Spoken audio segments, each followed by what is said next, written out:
When you need a dramatic comeback in life, there's no one better to lean on than our God. Top of the morning to you.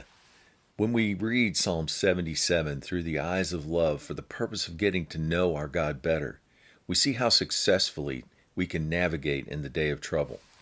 The psalmist is unashamedly calling out loud for God to help. This is not some silent little prayer.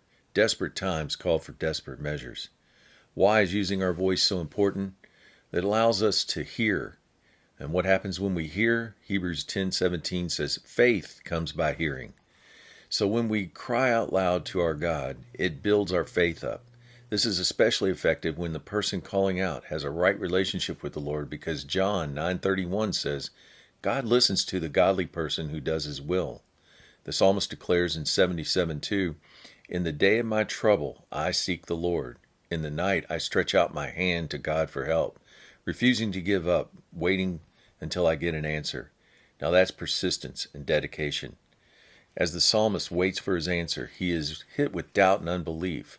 How does he overcome that onslaught? Verse 10, I will choose to recall the years of the right hand of the Most High God, when God's favor was highly visible. Instead of focusing on the problem at hand, the psalmist uses the rest of the psalm on how he chooses to lock on to how God has helped not only him in the past, but how he's helped the whole nation of Israel throughout their history. Verse 11, I recall the deeds of the Lord. Yes, I will remember the wonders of old. Verse 12, I will meditate, that's all-consuming thinking with no distraction, upon all your works, choosing to consider all your mighty deeds. The psalmist knows this about God. No one else can do what God can do. He is a miracle-working God.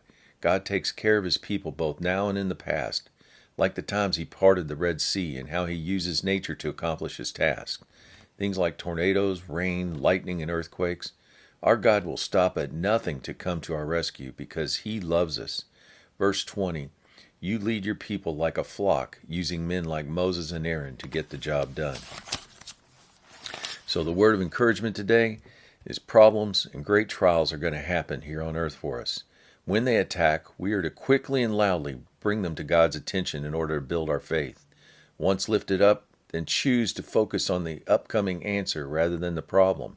Fill our mind with who God is and what he's done in the past as we wait for the answer. This is how we defeat any doubt and unbelief that tries to creep in to take away our comeback victory. Have a great day.